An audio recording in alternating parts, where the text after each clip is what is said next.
हमारे शास्त्रों में एक श्लोक है, जाढ्यम धियो हरति सिंचति वाच सत्यम मानोन्नति दिशतु पापम करोति लक्ष्मी तनोति वितनोति च दिक्षु कीर्ति सत्संगति कथय किम न करोति पुंसाम। सत्संग मानव को क्या प्रदान करता है? यदि ये लक्षण आपके अंदर नहीं प्रकट हुए तो इसका मतलब आपने सत्संग नहीं किया।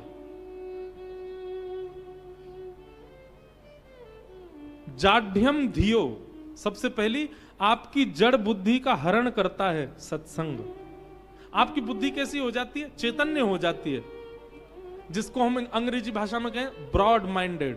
अब ब्रॉड माइंडेड को आजकल लोग बहुत गलत रूप में लेते हैं। ब्रॉड माइंडेड मतलब धर्म का पालन ना करने वाला, शास्त्रों की बात ना मानने वाला, नियम कानूनों को फॉलो ना करने वाला, उसको कहते हैं ब्रॉड माइंडेड है। नहीं, उसको ब्रॉड माइंडेड नहीं कहते।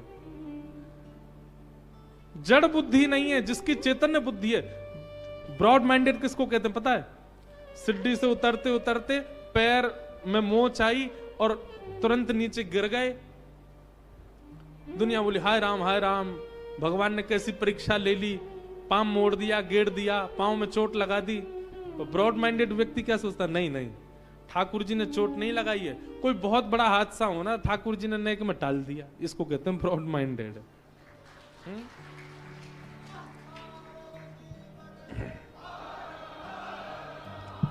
आजकल के लड़का लड़की नेक बड़े होते ही माता पिता को ज्ञान देने लग जाते हैं। और माता पिता यूं सोचने लग जाएं, ओहो कैसी संतान हमारे घर में जन्मी। नहीं, वो ब्रॉड माइंडेड किसको कहते हैं? कोई बात नहीं, हमारे बालकों का ऐसा स्वभाव हो गया है, ठाकुर जी मानो हमको संकेत कर रहे हैं कि असली बालक तो मैं ही हूं तुम्हारा, इनके पीछे क्या पड़ो, मुझसे ही प्रेम कर लो। मतलब हर स्थिति को सकारात्मक दृष्टि से देखने वाले व्यक्ति को कहा जाता है ब्रॉड माइंडेड। उसी को कहा जाता है ज्ञानी। ये सत्संग से ही हो सकता है। जो व्यक्ति जीवन में सत्संग नहीं करता उसकी बुद्धि ऐसी बनेगी नहीं। तो पहला लक्षण सत्संगी व्यक्ति का क्या है? वो जीवन में घटने वाली हर स्थिति को सकारात्मक भाव से देखता है। यही रामेश्वरम में मेरी कथा थी 2017 में, इसी सभागार, इसी हॉल में थी। हमने 2016-17 में 4 धामों में भागवत की थी, तो विश्राम यही रामेश्वरम में की थी। तो एक व्यक्ति हमारे साथ चारों धाम गए कथा में, बद्रीनाथ भी गए, द्वारिका भी गए, जगन्नाथपुरी भी गए और रामेश्वरम भी आए। उन व्यक्ति के साथ में ऐसी विडंबना हुई, आपको भी सुन के आश्चर्य लगेगा। मैं फिर उसके बाद उन मिले नहीं मुझे वो आज तक, होंगे बेचारे कथा सुनते होंगे। चारों धामों में धाम पहुंचते ही उनके फ्रैक्चर हो जाता था। बद्रीनाथ पहुंचे तो कहीं पहाड़ से लुढ़क गए, पाम टूट गया उनका, फ्रैक्चर लगाए घूमे बेचारे। 3 दिन कथा सुनने के बाद उनको ऋषिकेश आना पड़ा। एक साल बाद फिर जगन्नाथपुरी में कथा हुई। जगन्नाथपुरी में ज्यादा ही तेवर में आके समुद्र में भीतर प्रवेश करने लगे, समुद्र ने उठा के ऐसा पटका, फिर फ्रैक्चर हो गया। दूसरी कथा में भी द्वारिकापुरी गए बेचारे, समुद्र से दूर दूर घूम रहे थे, बोले अब नहीं जाऊंगा, फ्रैक्चर हो चुका है। द्वारिकाधीश मंदिर की सीढ़ी से नीचे उतर रहे थे, पाम रिपटा, फिर फ्रैक्चर हो गया। बेचारों ने संकल्प लिया था 4 धाम में कथा सुनूंगा, तो रामेश्वरम आए। ना तो यहां समुद्र के पास गए ना मंदिर गए, बोले कहीं भी फ्रैक्चर हो जाता है। एक दिन वो पम्बन ब्रिज है ना, उस पर घूम रहे थे, उसमें कहीं पर गड्ढा था, उसमें पाम चला गया, फिर फ्रैक्चर हो गया। मेरे से मिलने आए यही रामेश्वरम में। अच्छा, मुझे भी यूं लगे यार ये 2.5 साल से इनका पलस्तर ही नहीं उतर रहा है। और रोते रोते बोले महाराज जी मैंने ऐसा कौन सा अपराध किया, मैंने 4 धाम आपकी कथा सुनी और चारों बार मेरे फ्रैक्चर हो गया। मैंने कहा पहली बार कहां सुनी? बोले बद्रीनाथ में सुनी थी। मैंने क्या हुआ था? बोले पहाड़ से वो जरा सा थोड़ी सी खाई थी, उसमें गिर गया था मैंने कहा ये सोचो, आपने 4 धाम का संकल्प नहीं लिया होता तो वहीं गोविंदाय नमो नमः हो जाना था आपका। पर कहीं ना कहीं आपके पूर्व के प्रारब्ध, पूर्व के कर्म इतने बलवान थे कि आपकी मृत्यु तो निश्चित वही थी। पर आपने 4 धाम का संकल्प ले रखा, तो ठाकुर जी ने कही 4 धाम इसके करवा तो दें, पर मृत्यु योग जो बना हुआ है उसको क्या करें? बोले वो फ्रैक्चर के रूप में देते रहो। मैंने अब नहीं होगा, इसको सकारात्मक रूप से ले लिया कि वो मृत्यु योग था, वो एक तन भंग के रूप में आता गया, 4 धामों में आया। मैंने कहा अब आप मृत्यु योग से ठीक हो गए हो, अब जब आपका समय आएगा तभी मृत्यु आएगी, पूर्व में मृत्यु नहीं होगी। अब ऐसी विचारधारा कब रखी जा सकती? जब व्यक्ति सत्संगी हो।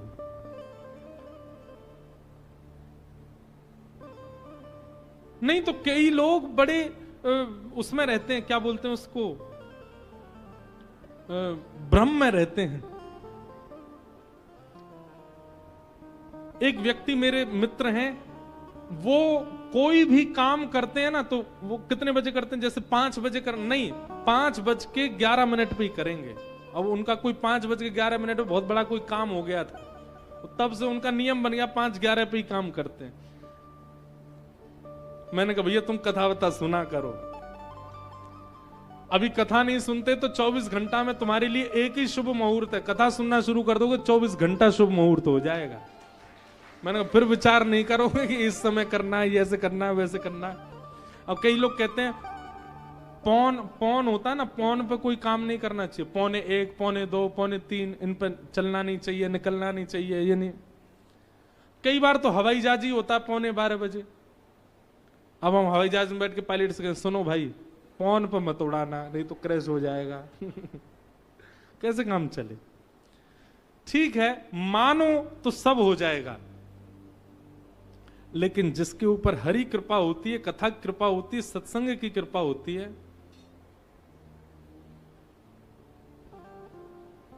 वो सब विधि प्रसन्न रहता है। श्याम प्यारे से जिसका संबंध है, श्याम प्यारे से जिसका संबंध है, राम प्यारे से जिसका संबंध है, राम प्यारे से जिसका संबंध है, उसको हर घड़ी आनंद ही आनंद है, उसको हर घड़ी आनंद ही आनंद है, उसको हर घड़ी आनंद ही आनंद है, उसको हर घड़ी आनंद ही आनंद है। श्याम प्यारे से जिसका संबंध है, श्याम प्यारे से जिसका संबंध है, मुरली वाले से जिसका संबंध है, मुरली वाले से जिसका करताल बजा के गाओ, वो उसको हर घड़ी आनंद ही आनंद है, उसको हर घड़ी आनंद ही आनंद है, हाँ, उसको हर घड़ी आनंद ही आनंद है, उसको हर घड़ी आनंद ही आनंद। राजा रामचंद्र भगवान की।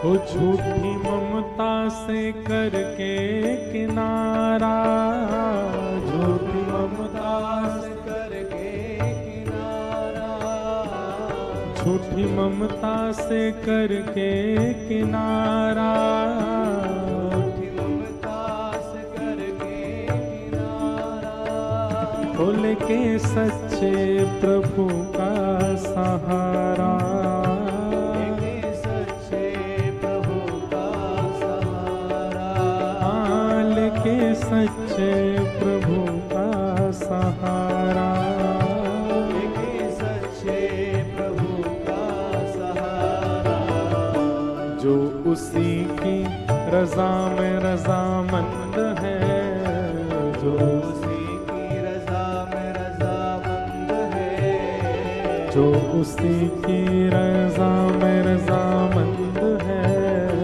जो उसी की रजा में रजामंद है, तो उसको हर घड़ी आनंद ही आनंद, उसको हर घड़ी आनंद ही आनंद है, उसको हर घड़ी आनंद ही आनंद है। उसको हर घड़ी आनंद ही आनंद है।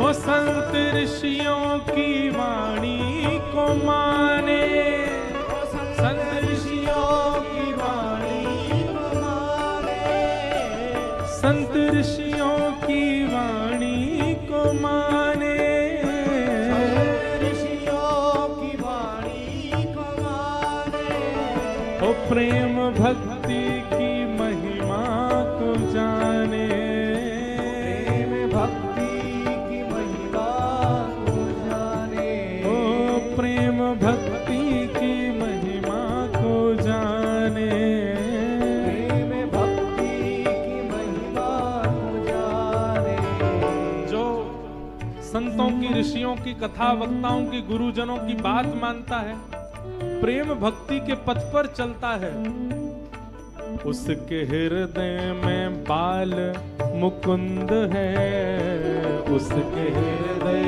में बाल मुकुंद है, उसके हृदय में बाल मुकुंद है, उसके हृदय में बाल मुकुंद है, उसको हर घड़ी आनंद ही आनंद है, उसको हर घड़ी आनंद ही आनंद है, उसको हर घड़ी आनंद ही आनंद है, उसको हर घड़ी आनंद ही आनंद ओ है। शाम प्यारे से जिसका संबंध है, शाम प्यारे से जिसका संबंध है, शाम प्यारे से जिसका संबंध है, प्यारे से जिसका संबंध है, उसको हर घड़ी आनंद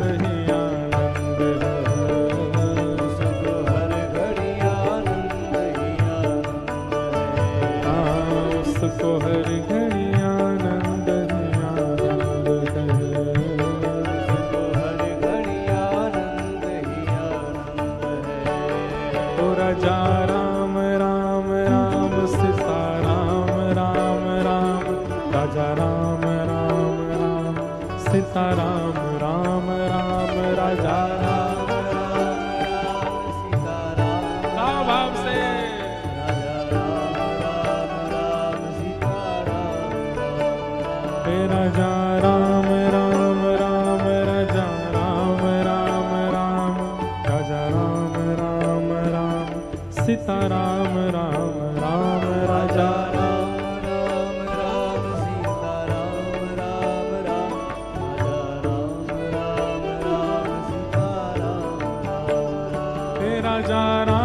राम राम, राजा राम राम राम सीता राम राम, राजा राम राम राम सीता राम राम राम, राजा राम राम राम राजा राम राम राम, राजा राम राम राम सीता राम राम, हे राजा राम राम राम, राजा राम राम राम, राजा राम राम राम सीता राम राम राम, राजा राम राम राम राजा राम राम राम, राजा राम राम राम सीता राम राम, हे राजा राम राम राम, राजा राम राम राम, राजा राम राम राम सीता राम राम राम, राजा राम राम राम, राजा राम राम राम, राजा राम राम राम सीता राम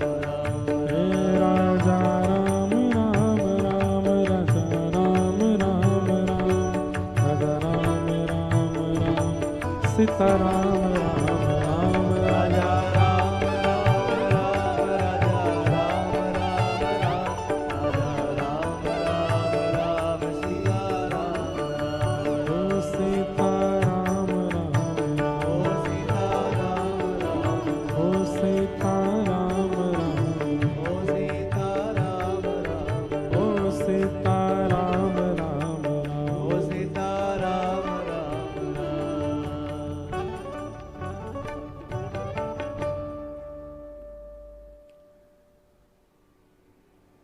तो सत्संगी व्यक्ति का सबसे पहला लक्षण क्या है कि उसकी जड़ बुद्धि नहीं होती, ब्रॉड माइंडेड होता है।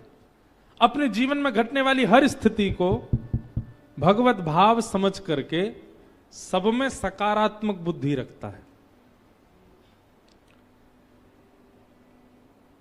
सिंचति वाच सत्यम, सत्संगी व्यक्ति को झूठ बोलने में नानी याद आ जाएंगी, नहीं बोल पाएगा वो, उसकी जीभ कांपने लग जाएगी, उसको इतनी चिंता हो जाएगी कि मैं झूठ कैसे बोलूं। सत्संगी व्यक्ति सामान्य झूठ, बच्चों के सामने कुछ झूठ बोले आदि मजाक में, वो बात अलग है, पर कोई बहुत बड़ी बात पर झूठ, जो कि संसार के लोग ऐसे ही बोल देते हैं, नहीं बोल पाएगा सत्संगी व्यक्ति। उसकी जीभ कांपने लगेगी, उसका हृदय कंपित हो जाएगा, वो रात भर सो नहीं पाएगा झूठ बोलने के बाद। इस सत्संगी व्यक्ति का लक्षण है। सिंचति वाच सत्यम, मानोन्नति दिशतु पापमपा करोति। मेरा बहुत मान हो, यश हो, मेरी बहुत संपत्ति हो, ये सारी इच्छाएं सत्संगी व्यक्ति की सम हो जाती हैं। कोई बहुत मान करने लग जाता है ना, तो वहां पर भी सत्संगी व्यक्ति हाथ जोड़ के नीचे नजर कर लेता है कि मैं इस योग्य नहीं हूं, आप सब कर रहे हो उसके लिए धन्यवाद। ऐसी स्थिति उसकी हो जाती। बहुत धन संपत्ति मिलने पर संसारी व्यक्ति भोग विलास की तरफ भागता है, पर सत्संगी व्यक्ति तीर्थ ही जाएगा।